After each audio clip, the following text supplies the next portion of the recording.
Bonsoir, bienvenue sur Fatou's Corner. Je m'appelle Fatou, je suis sénégalaise congolaise vivant au Sénégal. Sur cette chaîne, je vous parle sur tout ce qui se passe au Sénégal. Je vous parle sur la santé, je vous parle sur l'intégration pour les étudiants internationaux, je vous parle sur la beauté naturelle, les nappies, l'habillement, les business. Je vous parlerai de tout ici.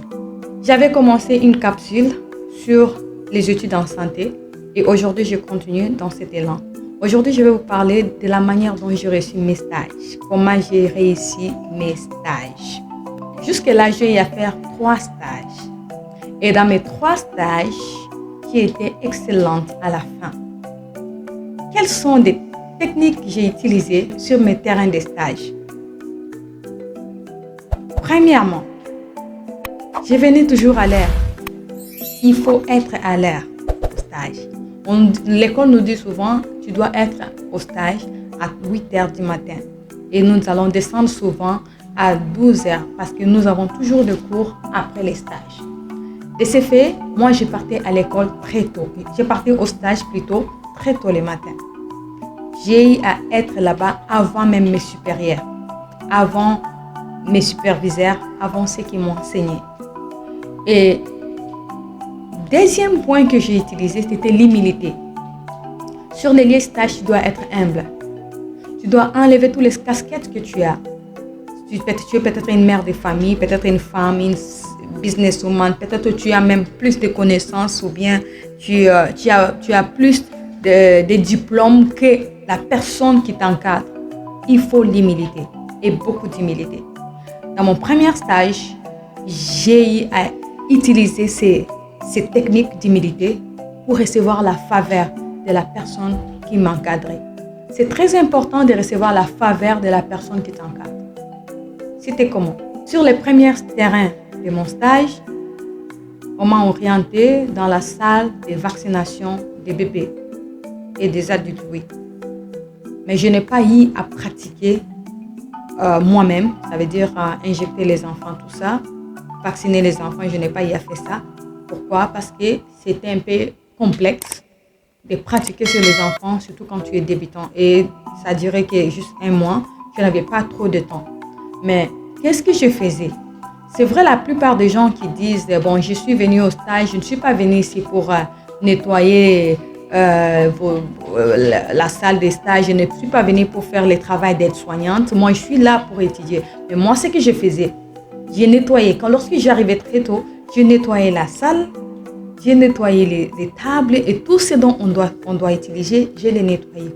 Et la dame était étonnée. Elle me disait « Mais comment tu...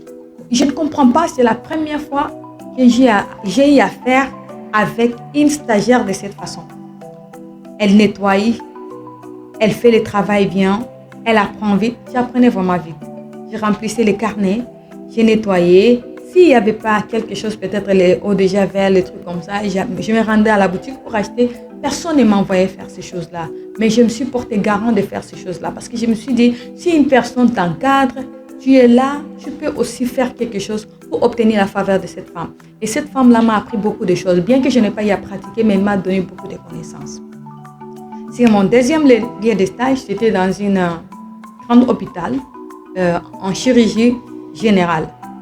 Et dans ces lieux, moi, de nature, je suis une personne qui a trop de compassion. J'ai souvent compassion des gens qui sont dans la difficulté. Et cela ne m'empêche pas de les venir en aide dans ma vie. Simple, je suis comme ça. Mais là, cette fois-ci, c'était autre chose. Je me suis retrouvée devant les malades alités. Et il y avait vraiment beaucoup de travail.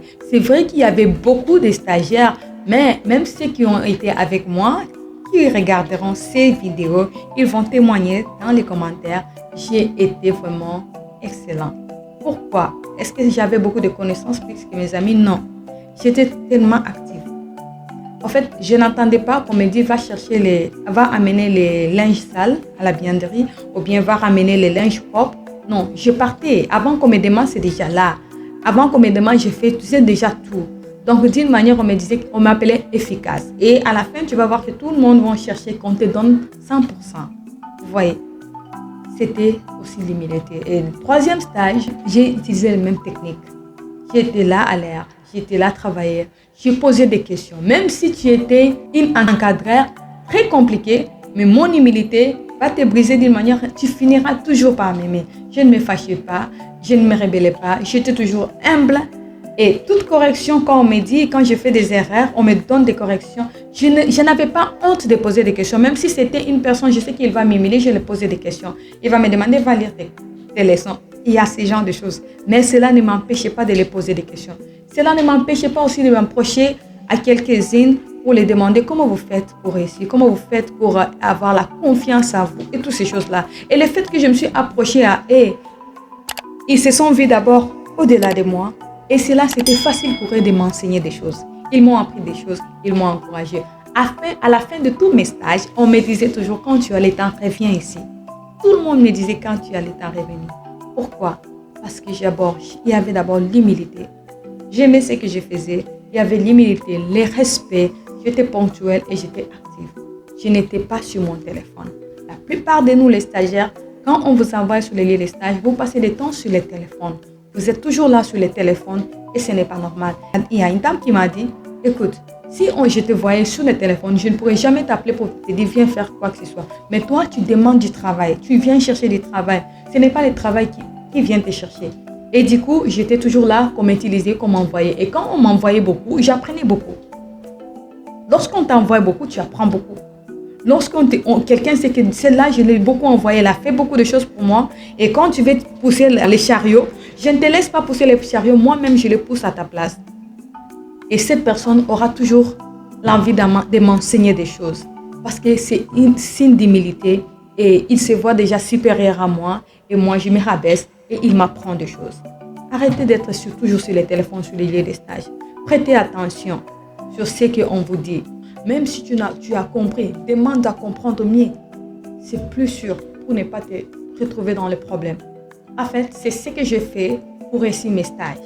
Merci. Bon, si vous avez aimé mes vidéos, n'hésitez pas à me laisser un j'aime, commenter. Si vous avez des expériences que vous voulez partager, vous pouvez les mettre dans les commentaires. Et abonnez-vous, surtout abonnez-vous pour m'encourager. Et cela va beaucoup m'encourager à faire plus de vidéos. Et activez la cloche des notifications. Comme ça, à chaque fois que je mettrai de nouvelles vidéos, vous serez les premières à être notifiés. Merci. Ciao.